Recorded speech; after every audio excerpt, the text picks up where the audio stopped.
Hi, I'm Dr. Amber, and my passion is helping you to understand skincare, skin health, and also health and wellness. So today we're going to talk about the gut-skin axis and also some really important trials and evidence that have come out over the last few years regarding red meat.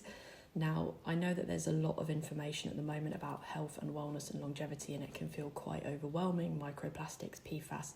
The way I try to interpret it, and when I sit with my parents and we chat about it after watching a programme, is rather than thinking, oh God, well, I ate that and I did that when I was younger and I went on sunbeds.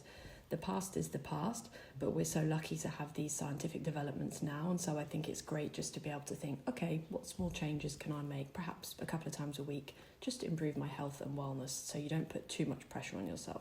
So today let's talk about the gut-skin axis.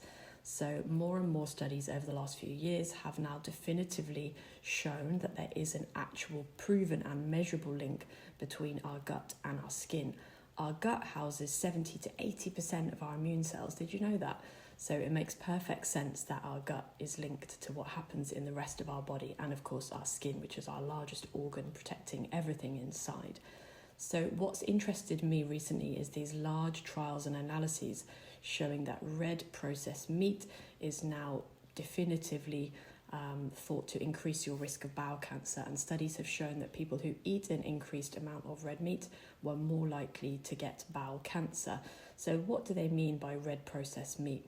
So this means things like salami, cured meat, smoked meat, bacon, hot dogs in packages. Basically, if you look on the back and it says nitrites, then that's a sign that that is a processed meat. And the evidence showed that eating around 50 grams a day, that is equivalent, I think, to a couple of slices of bacon or a hot dog sausage, can increase your risk of bowel cancer by 18%. So if you're the sort of person that has a bit of that every day for breakfast, then obviously this could be hugely increasing the risk of you getting bowel cancer. How is this related to your skin? Well, in the studies, what we think is happening is that inflammation in the bowel is creating these small changes which lead to inflammation, which then lead to cell changes in our DNA, which can cause the cancer growth. Well, we know now that inflammation in the gut can lead to skin conditions. So if our diet is causing inflammation in the cells in our gut, this is going to affect our skin.